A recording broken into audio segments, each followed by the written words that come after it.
Welcome to the second viewing where love wins every time. I'm Dan. And I'm Kyle.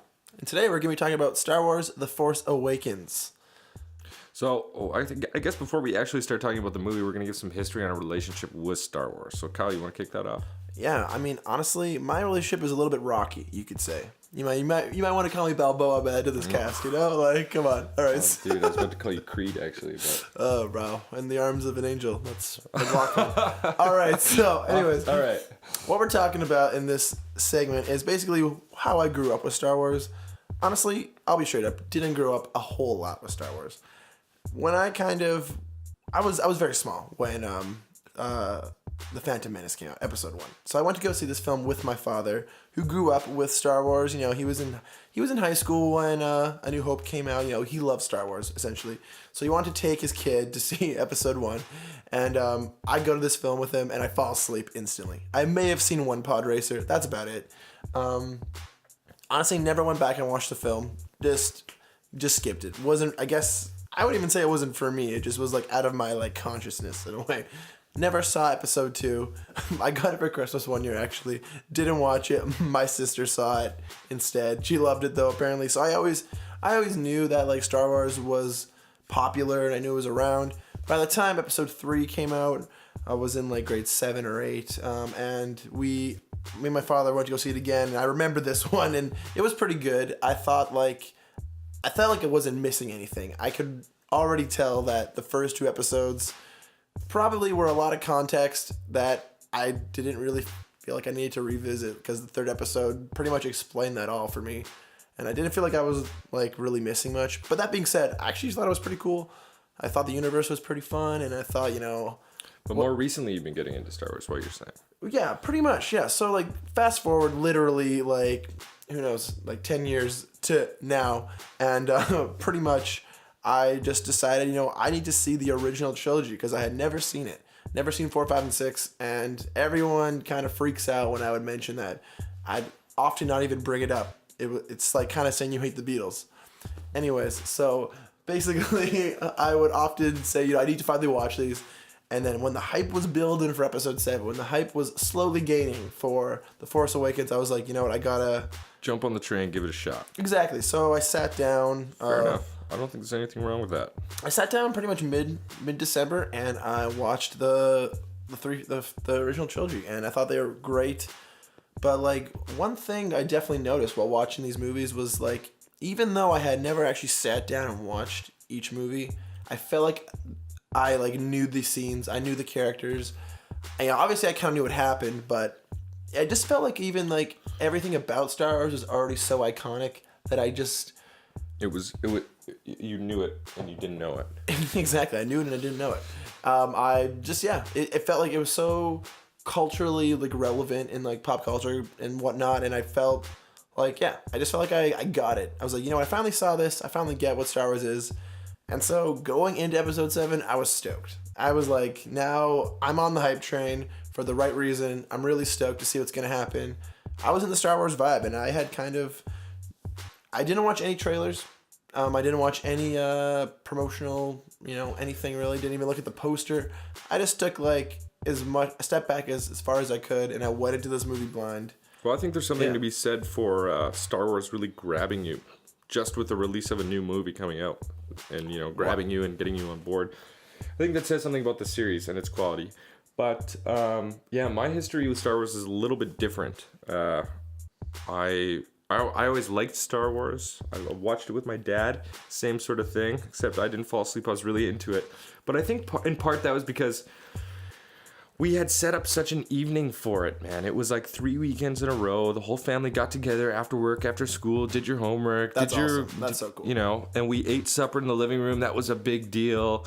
We all had snacks, popcorn, everything afterwards, including the butter. Gotta have that butter. And we watched every Star Wars movie in its proper order, like starting with the original trilogy. So you consider that the proper order? Well, I say it's proper order because that's the way I watched it first. Cool. I guess I shouldn't be so opinionated about it because I've never watched it the other way. But yeah, so that's a short version of my history with it. Always liked it.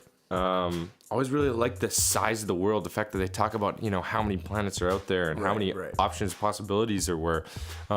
Never really considered the idea that any new ones could be coming out back in those days. So I guess I liked it, but because there was no more content as far as I was concerned being added to the world other than some books and stuff, which I wasn't into the Star Wars books, but because of that, it was kind of Star Wars. I liked it. It was great, but I was not a diehard buy every action figure kind of guy. Right.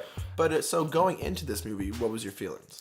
I was just excited to see the world revamped, or not revamped, but continued. The storyline progressing, more things added to the world that had so many options in my mind. That's dope. Like, I was just excited to see what was gonna happen next. I just wanted to know what was going to occur. At that point, I was thinking the way episode 6 ended, and it kind of wrapped things up mostly, but I was like, where are they gonna take this now? What's gonna happen? I'm ready for anything. That's what I was feeling.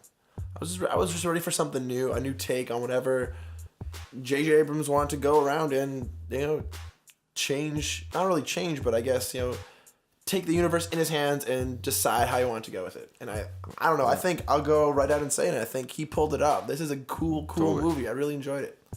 I think that's a nice lead up to going into the movie, and sort of where we sat going into it. So let's talk about now. Let's just jump right in. Let's talk about some of the characters in the film. Just jump right in? Yeah. Well, first off, I want to just point out that I think my whole experience of enjoying this movie the day I saw it really helped me kind of vibe with the storyline and the characters. Right. What was going on? Set up an environment. Totally. Yeah. I mean, I went totally Christmas Day with my family. Christmas usually a pretty cheerful day, a lot of fun times going on. And I was just ready for Star Wars. And I was like, this is my Christmas present to myself. And I'm going to enjoy this movie. And right off the bat, it was I was introduced to 3 amazing prominent characters in this movie, which would be Kylo Ren, Finn, and of course Rey. And I think maybe we'll start off talking about Rey. I think Rey is a cool character. I think she's interesting in the way that we don't know a lot about her, but we've kind of seen her in a similar light. She's a little bit Anakin, she's a little bit Luke, the desert planet vibe, her kind of being a scavenger. I feel like it was interests and stuff like that, family ties, all laying elsewhere, not involved with the Force, and but we don't know her family ties, and that's what's really interesting. If there are any, I don't even know. Right. Well, as far as we do know, it's she's waiting for her family to return, and that's her whole it's established that that's her. She's a girl on a junkyard planet waiting for her family to return. True. Staying there until they do. She's very resourceful, though, hey? She totally knows how to fend for herself, and she knows, basically just how to survive, It's kind of crazy. I'm on multiple viewings here, I noticed that she doesn't really, have much of a life. She literally keeps living just so she can get food to survive day to day, Yeah. It's pretty crazy. If you think about it, just she wants those food rations so she can just pretty much do it all again. Just scavenging the planet for scraps. What do you think about Rey, though? What's your thoughts on it? Just the amount of perseverance that she has, and the positivity she has, even though the guy's only given her a quarter of a ration at the end of the day that she's clearly worked hard for. The fact that she could sit there and not be depressed about her life situation, and kind of sort of had this fight in her eye about I'm going to continue doing this until I get where I want to be, and so I see motivated my family again. For almost motivated. a false sense of hope in a way. She doesn't really know if her family's gonna come, where, when, or how, but we get determined. We get the impression that she probably has an idea her family isn't coming back, but she's got so much hope, and that's what she's living for. Right. Is that little flicker of hope in her family coming back home. Now, let's talk about when Finn ends up and gets introduced to Rey on the planet. Well, I think we should back up a little bit and just talk about Finn's introduction to the movie in general. Okay. There's some really cool, visual storytelling going on with that first Stormtrooper fight. He sees one of his comrades, essentially, in battle, feels him, and he gets blood on his hands, and he wipes his helmet. And you see that blood on his face. And that juxtaposition between the white Stormtroopers, and it's a different design, but it's still very iconic, with that red like handprint like coming across his face. It's unbelievable, man. Like the way they humanize the stormtroopers in this film is crazy. You know, you see them more as people in the suit rather than robots or even soldiers in a way. And even if you do view him as a soldier, you view him as a person in war, you know, behind the lines, going in there. In the past, you really view stormtroopers as super robotic, like there's no one behind the masks, as if they just follow orders and commands.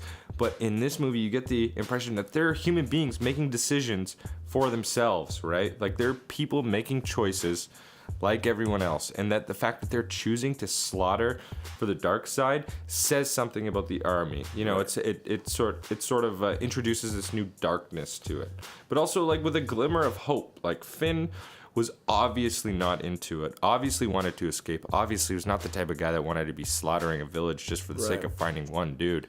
He definitely wasn't really for the war in Star Wars, if you will. Did you really?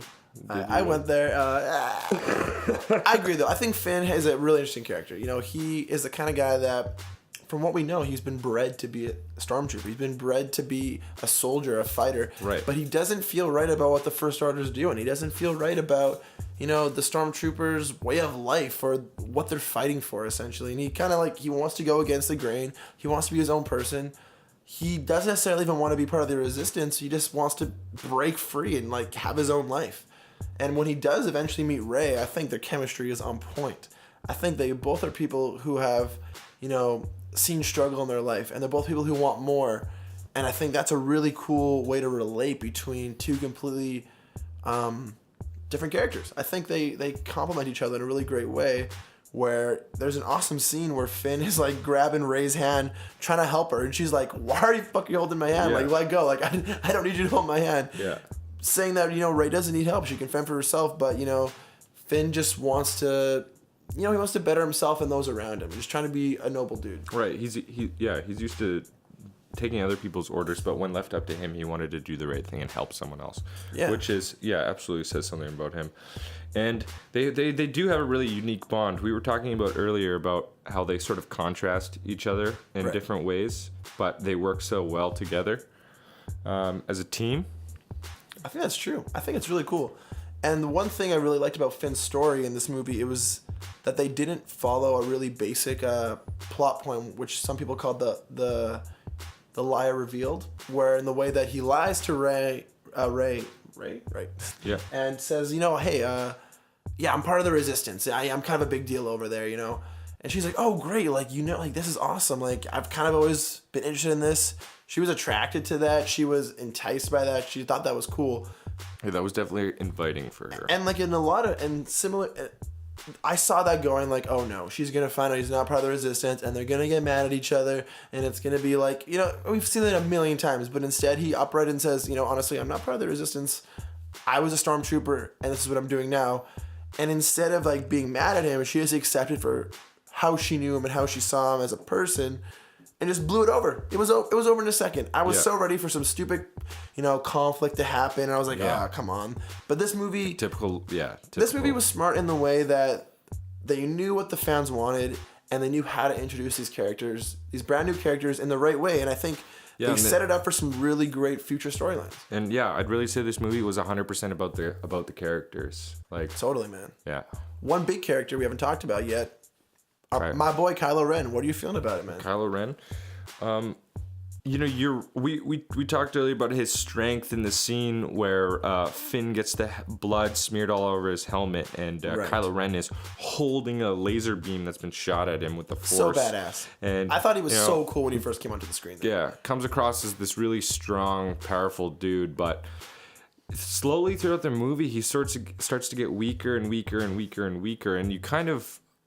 That was kind of the peak of his strength for me. And I kind of felt that aspect was lacking.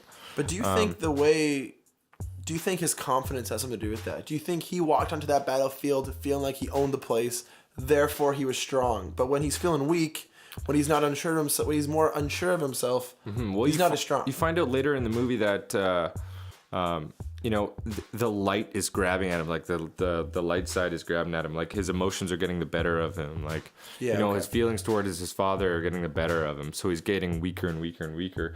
So yeah, absolutely, yeah, he walked onto the battlefield ready to kill motherfuckers. But later in the movie, he just couldn't hold that. He was torn by so many things, and he used killing Han Solo to get closer to the dark side, and that just made him more rash and abracious, like, and weak and unsteady kind of thing. And you kind of saw that in the fight scene with Rey towards the end of the movie, where Rey is calm and biding her time until it's the right time to strike, and she's running away trying to get the advantage, whereas Kylo Ren is just swinging his sword, slashing everywhere, like he's fighting messy. Here's my reason why I think that works a lot. I think if the reason we can understand where he's coming from is because he takes his mask off. We know who the person is. We're not seeing this Darth Vader figure where we don't understand what the person behind the mask is, or what their life is like, or what their backstory is. He takes that helmet off and we see who he is, and we can see in his facial expressions the weakness and the struggle he's going through. Yeah. So we get his character development, and we understand that he's not this, altogether person. He has his weaknesses. He's being pulled back and forth. And he's intimidated by Rey. He's intimidated by the Force. And he wants to be this Darth Vader-like figure. You see, he's literally talking to his grandfather's mask or helmet and thinking to himself, I want to be like you. I'm sorry I'm letting you down right now. I know I'm not as strong as I could be. And I think for that reason alone, I think the fact that he kind of gets his ass kicked near the end of the film really says a lot about how they set him up, because I didn't see that as a negative thing. To me, I was like, this guy's a little bit of a brat. He doesn't have himself together right now. He thinks he's tough, like he thinks he's the shit, but honestly at this point he's not, and he's starting to realize that, and he realizes it at the worst time possible, while Rey is starting to hone her powers and she's starting to fight back for what she believes in. She just saw a father figure, Han Solo, get killed by his own son. Honestly, you know what? I think she was ready to go at him, and he was at that moment, feeling so much, and she was like, I'm taking advantage of this right now. I got the Force in me. I'm using Anakin Skywalker's lightsaber. I'm killing it right now. Like, him as a character, I thought was fantastic. Like, he's a great addition as a character. He's a great introduction. It's really cool to see, Han and Leia's son move to the dark side. Like, that's an interesting dynamic. Yeah, how did you feel about that? Was that surprising to you? Like, that was, I guess, maybe one of the bigger spoilers, or people considered spoilers or surprises of the film. How did you react to that? It wasn't super surprising to me, just because of how close Luke has come in the past. Okay. You know what I mean?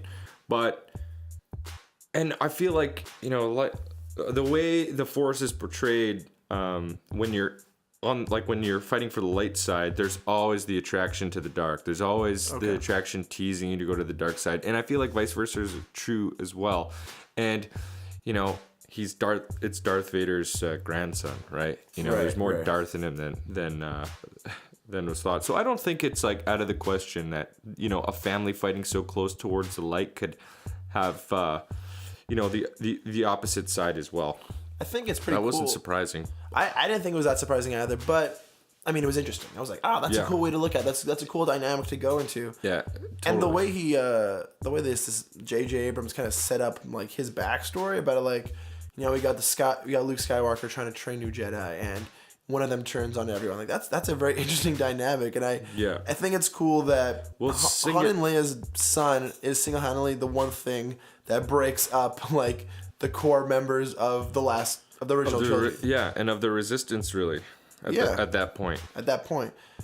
That's another thing we can maybe just talk a little bit briefly about. What are your thoughts on like having these old characters, or these these older actors and these older characters in the film? You got Leia, you got Han, and at the end of the film you got Luke. What do you think about that? Or even Chewie? Okay, this is maybe a little bit of a side topic, but how much do you think Luke got paid to turn around in that movie? Honestly, tons. I bet you. I'm just being funny. I have a theory that actually they paid Michael Bay to film that last scene because it's literally the same Transformers 2 shot over and over again. The big circle camera, like they pan around that for like 15 seconds, and she's holding that lightsaber like it's nobody's business. Okay, but you know what I'm confused about? They have a spaceship. Why didn't they park at the top of that fucking hill? Man, you gotta. You know what I mean? It was exciting. She has to get up. She has to literally climb to her dreams. As film is concerned, she was but like if I was Ray, I'd be like, fuck walking up this bitch. I'm gonna park right on top. But like also, you know what I mean? I'm just saying. I think Luke would probably be like, "Yo, what's this ship doing? Get out of my way!" and like probably like blow it up. Luke could sense the Force a fucking light year away. All right. I don't know anything about Luke at this point. He didn't say one word. For all I know, he doesn't have the Force anymore. Come on, he's got the Force within him. All right, well, Force lives and breathes within him. But yeah, like getting back to the old characters. No, I think it was a really nice touch. I think it was. I think bringing back the Millennium Falcon and the fact that the Millennium Falcon was on Jakku and owned by that scumbag guy who was passing out rations to everyone in town. People thought it was a junk ship. Oh, that's one cool thing. Did you know there's a bunch of random like cameos in this movie? Like ship cameos, like prop cameos? No. For instance, the guy who sells the rations, you know, or he wants BB-8 and stuff like that. Yeah. That's voiced by Simon Pegg from like Shaun of the Dead and Hot Fuzz. Oh, no way. Yeah. And also the stormtrooper that kind of gets Jedi mind tricked by Rey, and she's like, "I will now drop my gun." Yeah. That dude, Daniel Craig, James Bond himself. No way. Yeah, straight up. They had a little.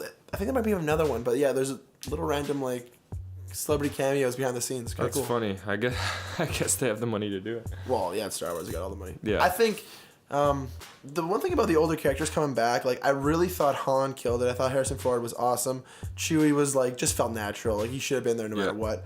I thought Gary Fisher was kind of phoned it in a little bit. Leia was she's clearly not the actress she once was, nor is she even on par with some of the other actors. I thought her character was important, and I thought it was a nice inclusion. But she's like the all-assuming, she was just a mother figure. Yeah, you could. I don't know. It just felt very like. She wasn't quite on par with the rest of the cast. That being said, like I agree. I think them being included was so cool. And when I first heard that, that they were going to be in this film, I was a little bit like, I don't know if that's like they're getting up in age. I don't know if they're like still going to be really into the roles as they once were, or how that's even going to work. But it exceeded my expectations for sure. It definitely pulled it off. And it was hilarious to see that like Han Solo was like, just doing some dirty side jobs. Nothing changed, you know basically. That is pretty funny. I agree, man. That was funny. So maybe we should start talking about Luke Skywalker's appearance at the end of the movie. So what are your thoughts? Jump in and answer this question. What are your thoughts alone on like where this movie is gonna go? Like, do you think? If I'm being totally honest, I feel like Rey is Luke Skywalker's kid. You think so? Yeah, I think they got to be related in some way. I originally thought that too. That was my go-to like thought. Like, oh, they gotta be. I agree that they gotta be related in some way, but I mean, there's been so many other theories going around right now that I don't even know what to read think. Into I think we should actually maybe roll that one for later. I have another question for you, actually. Okay. What did you think about Kylo Ren and Rey getting separated near the end there? Like, what did you think when the planet was cracking? Yeah, and more so, what are your thoughts on Starkiller Base? Because I think we both kind of come to an agreement that we thought that part of the film didn't have a lot of oomph and or like it came across as a side plot, a little bit of a side plot. Now, I think it was just a little bit too easy. I think Finn's guesses to how to defeat the planet were just like, he admitted that he was just taking a wild fucking guess. But the fact that it worked out just kind of felt like, I don't know, there was almost no trouble. There was no trouble. And most of, them destroying the killer base focused around Kylo Ren and Rey.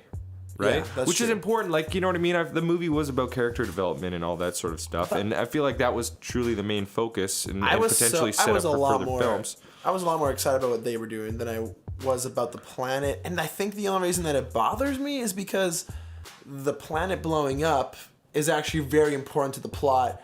But while it was happening, it did not feel important to me. Exactly. That felt a little bit slacking. But... You know what? For as far as the fight scene at the end was concerned, I felt like maybe there should have been a little bit more content. Okay. But in the fight scene? Yeah, like Oh, my Kylo God. Ren and Rey.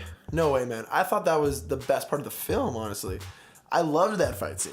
I thought, like, when Finn is on the ground, like, just beat up by Kylo Ren, like, his back seared, and then, you know, Rey's off getting pummeled by a tree, and that lightsaber starts shaking, and you think it's Kylo Ren grabbing it, and then it flings over, and Rey has it in her hand, like, that was what the movie was leading up to. I almost had tears in my eyes. I was like, this is killer. And then she kind of came into her own. She felt the Force the same way Luke did in A New Hope, when he was flying.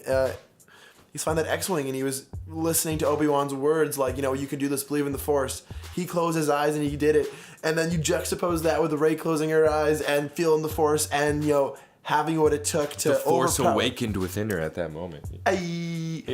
But she knew how she could defeat him. She knew that it was inside her, and it just felt like it was a great ending to the film. It was what the second and third acts of the movie were leading up to, and it felt right. The only thing that bothered me was that the side plot going on felt like it just didn't need to be there, because I was so engrossed in this battle. It really did feel like a side plot. I thought what the coolest part about that fight scene at the end was when Kylo Ren is laying on the ground, hurt, he's done, and the planet sort of separates, and Ren's on one side and Kylo Ren's on the other, and that's great. You know, that pan out, like from bird's eye view. That's really good pan out. imagery for like what the planet was representing. You know, it was a split of two ideals, a split of two mentalities, and, you know, destroying any common ground. I mean, that's probably exactly what's going on, right? Yeah. I think that's pretty cool in a way, because not only do you see this fight going on, but you kind of realize that this isn't the end, you know? Yeah, and it proves that Kylo Ren has made his decision about where he stands with the Force. Yeah, well, then like it kind of General really, Snoke, yeah.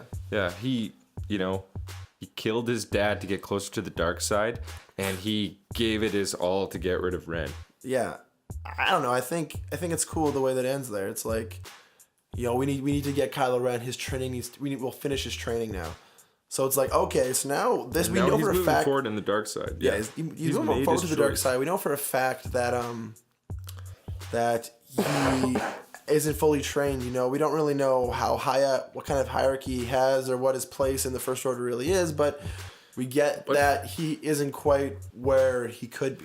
Right, and you have this like feeling that there's a chance he could come home just by Leia talking to Han, bring our son home, you know? Oh, yeah. It's like you have this thought that, you know, maybe Kylo Ren's gonna come back. Maybe he's gonna come and hang out with the Resistance. And you know, they maybe pull with your heartstrings there, obviously, when he's talking to his father and he's like, oh, I'm just so confused right now. And you're like, oh, okay, this is going back and forth. What's gonna happen? Is some shit gonna go down, or is he gonna go, you know, he's gonna leave the dark side? What's going on? As soon as they were gripping the lightsaber tighter and tighter, I was like, it's over. Yeah, same here. I felt the same. Fucking Han Solo's One dead. thing I want to bring up though, man, like, hear me out on this theory, I suppose, or, you know, so he drops his helmet, hey? Yep. But then that planet and that base gets blown up. That helmet is gone potentially. What would happen if in the next film he shows up with a new Vader mask? He takes on the life of Vader. Thoughts on that? It's possible. He does really look up to Vader. He looks up to Vader, and I don't think basically praying to Vader's old mask. And I don't think anywhere says that like there's only one Darth Vader. He could kind of be like an ominous figure. Like you live up to that status, you become Vader. You know, I think that'd be cool. Well, it's definitely his idol. So For sure. I don't think it's not possible. It might be a far stretch, but I think that'd be some pretty cool, like, you know, juxtaposition on like how he's trying to become and what he has failed at, and now after he's maybe done this new kind of training, he's got to that status of Vader, like, you know, power or whatever. It'd be kind of cool. Yeah. After he's done his training, absolutely. No, I think that's pretty accurate, or like that's a good foreshadowing. Hear me out on this. Why don't we take a short break here and we'll come back and we'll talk about like what could happen there with Luke at the end and some theories on what's going to happen with Rey, and we'll get into some, you know, predictions for the Star Wars universe after this. Yeah, absolutely. All right. We'll come back to you after the break here, guys. Catch you later. And we're back. All right, guys. So for the second half here, we got our buddy and producer Drew here to talk to us, and you guys out there, what his thoughts are on, you know, the ending of the film there, what Luke might have to do with it, Rey's origins, and some other stuff. So, Drew, what's your thoughts on this, man? Well, first off, I'd like to say thanks to Kyle and Dan for having me on here. I really enjoy the stuff you guys are doing. Looking forward to you guys bringing some more stuff out in the future. Shaka bra, man. Shaka bra. But anyways, getting right into the film there. One thing that I hear a lot of people are saying about the origins of Rey, which I'm really intrigued about, are, she could be a Skywalker, like possibly Han and Leia's child, so the sister of Kylo, or she could be Luke's daughter. One thing that I read online was that she could be a clone of Anakin. What? Yeah, which is kind of mind-blowing at the start, especially considering she's a girl, but, this is Star Wars. Weirder things have happened. We don't really know the ins and outs. General Akbar is still confusing me. Yeah, the ins and outs of cloning in this galaxy. So, there's so many similarities between Anakin and Rey. One of the most outstanding ones being is that she is a very competent pilot. Okay. Very good at, flying ships right off the hop. She gets into the Millennium Falcon, which is like a piece of junk at the time, and she gets it going. Bypasses the compressor. She knows all this stuff that Han doesn't even know. Right. She's very dexterous. They really do allude to the fact that she is an amazing pilot. Like, they bring that up multiple times. Right. So that's a good point. Now that you point that out, that is true. Pretty evident. Okay. She's very dexterous with fighting. At the beginning, when she fights those two guys away from taking BB-8, followed by chasing down Finn, things like that. She knows her ways around the lightsaber right away, which I'll come to. The lightsaber that would call to her, obviously, and then the vision, the flashbacks that she had. All those kind of things. She was obviously called to the lightsaber, which was Anakin's and then Luke's. Another point that was brought up, she looks a lot like Shmi, Anakin's mother from episode 1 that Kyle slept through. Right. Haven't seen that. Who's So Shmi? Shmi is Anakin's mother. Okay. And happens to look a whole bunch like her. Like brown hair, similar facial features. Oh, man. Tatooine and Jakku, not to be confused with Jakku of Skrillex and Diplo, but Tatooine and Jakku have many similarities. So, that's very interesting. I think a lot more interesting than if she turned out to be Luke's kid or Han's kid. That's just recycling the plot a little bit more and more. Interesting. Man, that's really cool. I never, ever would have thought of that. That's interesting. So, clone of Anakin. I guess we don't really know when, though. When this clone went about or how. Yeah, I'm thinking, Anakin, being Darth Vader, was killed around the same time as the battle on Endor. So, he was cremated shortly after, as they show in Return of the Jedi. Maybe sometime they took a sample of DNA in between then and there and wanted to recreate Rey to right the wrongs that Anakin had done, because he was the one who was supposed to bring balance to the Force. Right. Which he didn't quite finish. Not at all, really. Yeah, not at all. He didn't finish. He kind of fucked it. But, so maybe she could do that if, oh, gosh. That's cool. I mean, I guess I never thought of that, because in the movie, in this film, they kind of make it seem like she was one of Luke's students. They kind of make it seem that way in the movie. Yeah. They don't really clarify that at all, but No. I guess, I don't know, that's kind of what I noticed. But the one thing I did also notice is there must be a connection between her and Luke in some way. I don't really know how, but the Anakin thing makes a lot of sense, because while Kylo Ren is Jedi mind tricking her, trying to take her out, he's like, oh, I can see the island. I can see the water. I can see this. That's where your happy place is. And that seems to be where she ends up finding Luke at the end of the film, where the map leads them to. Yeah. Which is kind of neat. Right. It could be like Luke's connection to Rey. Right. Projecting. But I always thought there was some sort of connection. What? I'm not sure, but this Anakin thing's pretty cool. Yeah, it's out there and stuff, but I think it gives something for people to chew on, to think about while, we're waiting for episode 8 to come out. And it's just a lot different than, of course, the child, continuing the line of the Skywalkers. Yeah, okay. One thing I heard is, it's pretty vague, but the potential lineage towards the Kenobis. She could be a Kenobi. Yeah, because she's the only other British-speaking person besides the Kenobi lineage. Right. I mean, that's kind of far removed, Yeah, but it's interesting. Grandchild, probably. Yeah. Of Ben. And it's if she is Luke's daughter, potentially, who's the mother, or all this stuff. I don't really think she's Kylo Ren's sister, to be honest with you, because I feel like They would have said something. yeah, Leia and Han would have said at least something or alluded to it, and who's the girl? Who is this? Yeah. They said that a lot. They were very shocked. They didn't know who she was. I don't know, but I guess you're right. At this point, we're waiting for episode 8. Anything's possible. Yeah, true. Another thing to look forward to in episode 8 I thought about is, Snoke. Everybody's also interested in his identity. And for a while, it was going around that he could be Darth Plagueis, but that's been somewhat debunked. Andy Serkis, the guy, I think it's Andrew Serkis or something, the guy who played him in the movie. Wait, Andy Serkis plays Snoke in the film? Yeah. That's Gollum. Yeah, it's Gollum. All right, okay. So, That's cool. anyways, yeah, it's pretty interesting. He kind of, I think he said in an interview or an article or some sort that it's not Plagueis. So that's just kind of out there. Okay. Whether or not he knows about it, kind of could be. But You were telling me about this. He's from like alternate storylines, or what is it Plagueis from? well, he was mentioned briefly in episode 3 when Oh, right, never mind. Palpatine is trying to turn Anakin to the dark side by somewhat seducing him by saying that Plagueis was able to prevent death or even bring life, like create life. So Anakin obviously wanted to save Padme, so that was kind of like enticing to him. So anyways, that's who Plagueis was, and then apparently he was killed by his Padawan, not his Padawan, his apprentice, who happened to be Palpatine turned Sidious. So that was kind of the thing going around, that Plagueis happened to survive that, and that's why he has the large scar as Snoke. But apparently it's been debunked.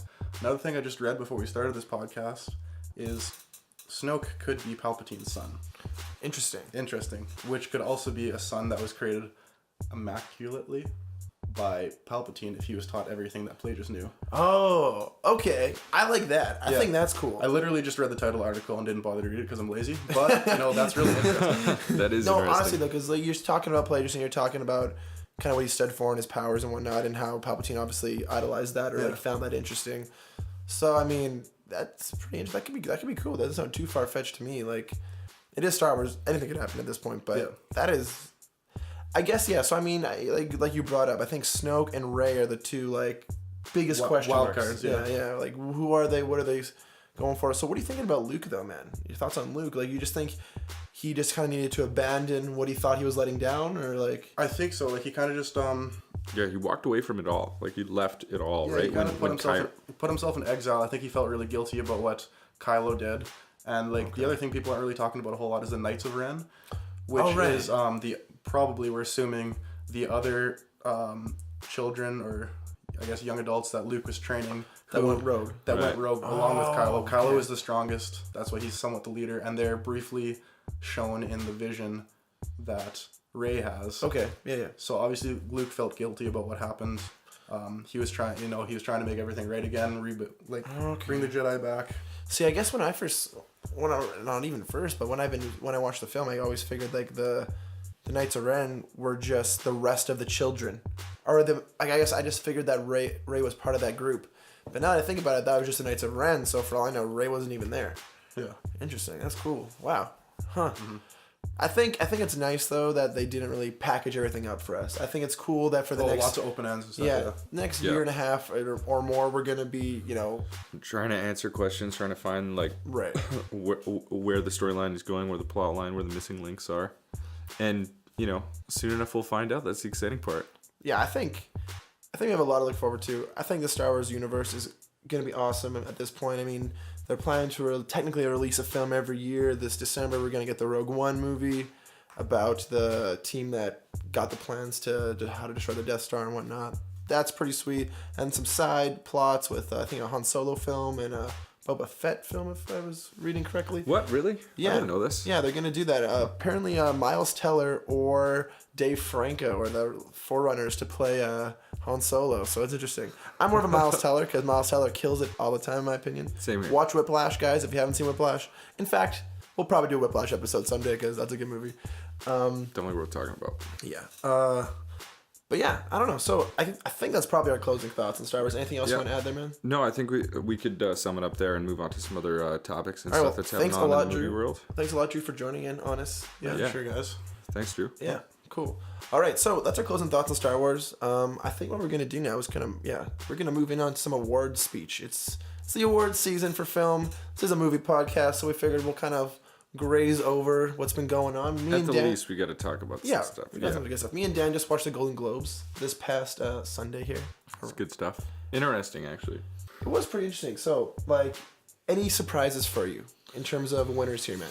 The Martian, as a, what was it, drama comedy? I mean, no, musical or comedy. The Martian was considered a musical or comedy. Yeah. I haven't seen The Martian yet, but you seem to enjoy it. Yeah, it wasn't bad. Is it Interstellar Part 2? Because I'm pretty sure it is. In spirit, I gotta say, yeah.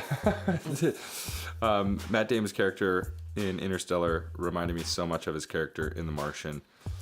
I think didn't really Scott even like kind of make fun of the fact that they were nominated for a comedy when he got up there, like when they won the award. Yeah, as soon as he got up, he said comedy. I'm not sure, but and then he took the award. That's hilarious. I'm proud of Ridley Scott. Like I think that guy he hasn't made like his last few films haven't been that great or they haven't been highly regarded. So I think it's kind of nice. Maybe the bar is just moving up. Well, I think it's nice that he's still getting I'd rather have him have a great legacy than like a shitty one because he's made some awesome films. And I don't really like when the public just focuses on like his last couple flops. Yeah. So I guess I don't know. It's bittersweet in a way, but it's nice that he has a successful film and he was acknowledged for it. So I think that's pretty cool. Some other exciting stuff. The Revenant getting a double award. Revenant. That's pretty cool. I think this movie obviously like when I heard about this film, I heard it was either going to be like a complete masterpiece or a train wreck just due to how like the scheduling and the filming process was going around. Yeah, just what we heard like we were before the movie came out. But like you'd probably agree with me on this, man. Like this is one of our highly anticipated films of the year. You've seen the film, but I've yet to check it out. Yeah, we won't talk about the actual film. We won't get into it, but I think what we'll talk about is just it winning Best Picture. Like it's interesting in a drama. We point that out.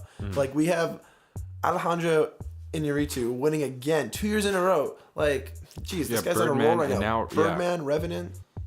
He's killing it, and sort of in different styles too. Like he's really exploring different styles of film, which is interesting. Yeah, that is very versatile. Like comparing, I haven't seen Revenant, but I mean, I can just compare. I can compare and contrast what the films are even about. Yeah, like looking at Birdman and looking at The Revenant. Wow, they're two totally different films, and they're both fantastic in their own ways, but so different. Yeah, I think it's becoming more and more clear that Iñárritu is definitely like one of the best directors around right now. Thoughts on Leo? What's that going for you? Like, dude, Leo's killing it as he always has. So again, we'll elaborate a little bit though. He won for Best Actor in a Drama or Motion Picture. Yep. So I think I think well deserved. Like having seen the film, I think. Like give me your thoughts on it. Like, do you think like well deserved for sure? Oh, absolutely. Yeah. It was an incredible performance. In the category he won for, he was up against Bryan Cranston for Trumbo, Michael Fassbender, our boy, for Steve Jobs. I haven't seen Steve Jobs, but like Michael Fassbender's killing it. We're huge Michael Fassbender fans. Like right now.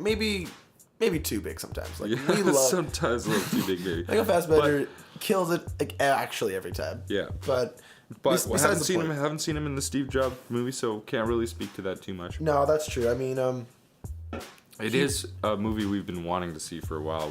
We've just been caught up in Star Wars. Yeah, we've been meaning to check that out.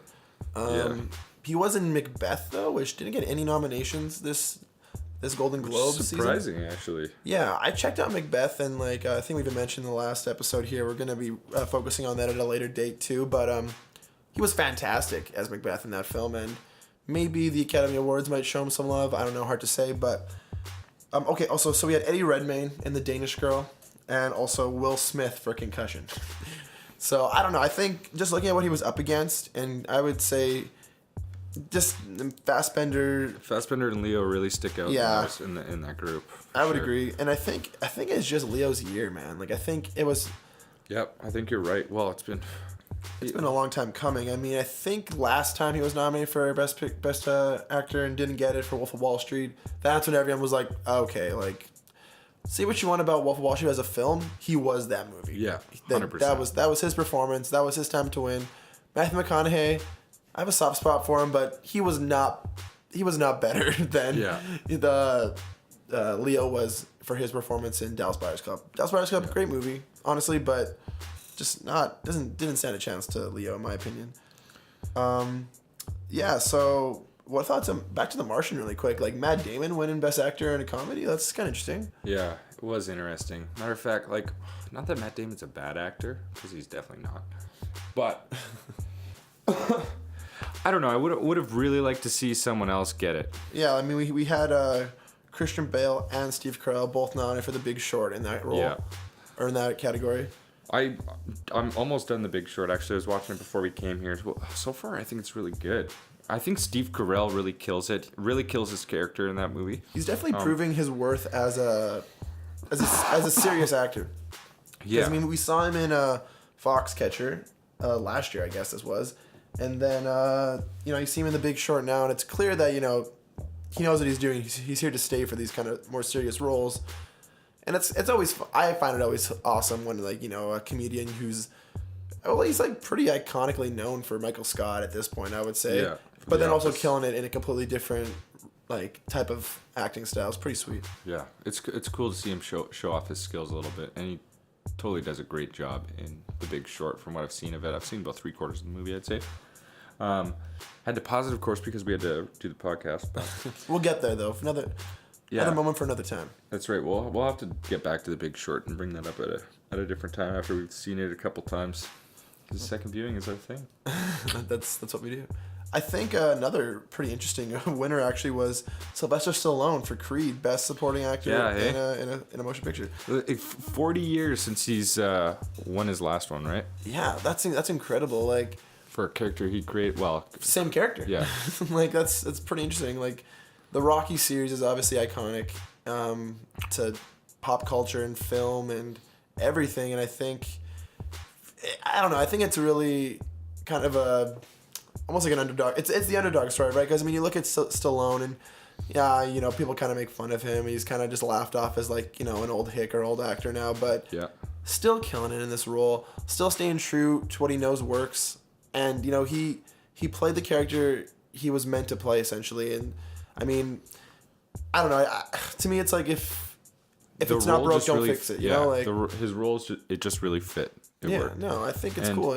It's cool to see him come back. There was a standing ovation. They played the Rocky intro. It was kind of movie magic. It was kind of history. Kind of nice. It was history. Yeah, it was nice to see. I think it was pretty. I don't know. I think it was monumental in a way. It was kind of fun to see. So that was the Globes. That was kind of our highlights, I guess. We got to talk a little bit about Mel Gibson.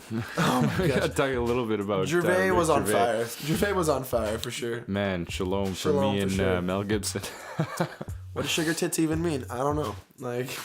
It's actually hilarious. Gervais was actually great. So I guess we can kind of just get some ideas going for the Academy Awards then. Just kind of the Golden Globes usually are mirrored a little bit in the Academy Awards, but not a lot. And the dates for at the bare minimum they're taken into consideration or looked at. I would agree with that. And the dates for films that are considered are different for the Globes and the Academy Awards. So often, like we mentioned, Macbeth and even Star Wars and some other things probably weren't even thought of because they just weren't in the correct submission date. Right. But we'll end up seeing that later. Yeah, we'll end up seeing that later. We'll see when the nominations come out, but I wouldn't be surprised if we saw Leo get nominated for Best Actor again. Nor would I be surprised either. I wouldn't be surprised at all if Revenant gets Best Picture again. But one thing I would be interested to see is actually, since we're talking about Star Wars, Star Wars place in the Academy Awards. Daniel, be honest, man. What do you think your chances of Star Wars getting a Best Picture nomination? I don't know. Good, fairly good, but. Just because it's so iconic, I guess. The film was done amazing, and picture was technically amazing. It was very well made. But wow, The Revenant is it's. Okay, well, here it's so hard to compare those two. Well, totally not necessarily different styles of film. I don't necessarily think Star Wars will win Best Picture. How do you think it might get a nomination? Yeah, I could see it as a nomination. Yeah, that'd be dope. Mad Max even. Oh yeah, Mad Max. Yeah, Mad Max is a contender in that. Mad Max, Revenant. 100%. I don't know. It seems I think looking back now, some time has passed. I feel like we have a more positive outlook towards The Hateful Eight than most critics. I've been not necessarily hearing negative things, but I don't think it was as loved as we loved it. Well, it's so different to his other stuff, right? Yeah. So definitely. I feel like people expect different things from Tarantino, and it's the expectation that ends up, giving people different views on it. I could see the Big Short also getting a nomination for sure. Spotlight definitely. Yeah. I think that was a really really well made movie. That was one of my favorite films from last year for sure. Room even. Yeah, Room definitely. Brie Larson, I would say definitely. I would say if I was a betting man, she's gonna win Best Actress. Yeah. Jennifer Lawrence, I haven't seen Joy, and you were telling me she puts in a great performance, but yeah, Joy's a great movie, but I don't know that she's best this year. Yeah, and she's already won it. She's already won it before. That doesn't really mean much. Actors have won multiple times, of course, but I could definitely see the Academy giving it to Brie Larson because she honestly kills it in that role. It was her movie. It was her role to play. Period deserves it more than Totally. Jennifer Lawrence. No offense to Jennifer. No offense to J Law, come on, J Law. Yeah, but I generally enjoy the Academy Awards a lot more. Plus, you get to see the technical awards, which I'm sure Star Wars will get some. Yeah, that's really nice. Like, it's cool to find out, the guys behind the scenes with that, what they're doing. Oh, what about Best Director, man? Like, Iñárritu got it this time around. Yeah. For the Globes, I would say he's probably gonna take it again. If not, maybe George Miller for Mad Max. Yeah. Yeah. Definitely, those are huge contenders. I don't even know. Potentially, Star Wars could be up for that as well. JJ, hey. So actually, now that you bring up JJ as a director for Star Wars, how are you feeling about for the next 2 Star Wars films having different directors? I think it's an awesome idea. Yeah, I think so too. Because I kind of feel like, and I've never directed a film, so it's kind of hard to talk about this, but I feel like when you're in charge of directing a series of films, that maybe you end up lacking on some points of it, because people will look at the series as a whole, and then there'll be weak points in between. So I think it's better to look at it individually, movie by movie, instead of as a whole. And I feel like it'll be judged more as another trilogy if JJ does it again. So I think it'd be nice to get a change of pace, different director. Okay. Some new, fresh ideas going through. It's a pretty diverse choice. Like the next film, Episode 8, is going to be directed by the director who directed Looper and Brick. Okay. Both 2 great films. Brick's one of my all-time favorite movies, actually. So I'm pretty excited about that. And then Episode 9 is going to be directed by the guy who just directed Jurassic World. Oh. So, you have Looper, which is a higher budget film, and Brick, which is definitely an independent film. So for Episode 8, I'm kind of definitely seeing a darker tone coming, perhaps. Yeah. I feel like there might be a little bit more serious. The stakes will be higher. Things will be established, larger. And then Episode 9, you're gonna have this guy. I think it's visuals. When it comes down to that, like if it's a Jurassic World director, that's gonna be a large scale film. I feel like. Yeah. I mean, they all are, of course, but it's gonna have that more spectacle to it. Yeah. Yeah. Well, it's gonna be interesting to see. Definitely. But it's going to be interesting to see that the rest of the series come together, where they take it, where they go with it. Lots of unanswered questions. We really just can't stop talking about Star Wars, can we? We tried to. We literally tried to stop talking about it and we got back into it. But anyways, I think we should leave it on that note, man. All right. Well, we look forward to seeing you guys again next week. Yeah, thanks for listening. We'll be back next week with something even better, probably, because I don't know. We're just, keep back. This is Drew, Kyle, and Dan signing out. Talk to you later.